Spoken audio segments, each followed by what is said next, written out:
Welcome to the slop farm. Enjoy the video. You start by preparing high-purity aluminum oxide powder and a stable vertical rig that will let you form a small seed bowl. Heat generation is the core.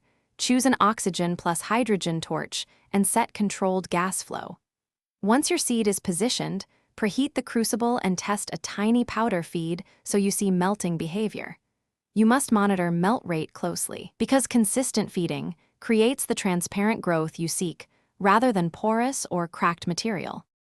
Once the flame is stable, begin feeding alumina powder into the hot zone so droplets fuse and fall onto the rotating seed. Steady feeding yields dense, transparent layers. Rotate and slightly translate the seed to grow a cylindrical bowl with uniform orientation, because consistent motion reduces voids and grain boundaries. Make sure to maintain flame chemistry and feed speed. Fluctuations create inclusions. Monitor the forming crystal visually, and adjust feed or rotation immediately. To finish, let the newly formed bowl cool gradually, and then perform a controlled anneal to relieve thermal stress. Slow cooling preserves clarity and hardness. After annealing, saw and lap to the final shape, and polish with progressively finer abrasives for optical finish.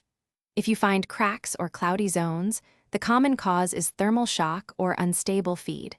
Re-anneal slowly, and on the next run reduce feed rate and slow the withdrawal speed. That mitigates stress and yields clearer sapphire.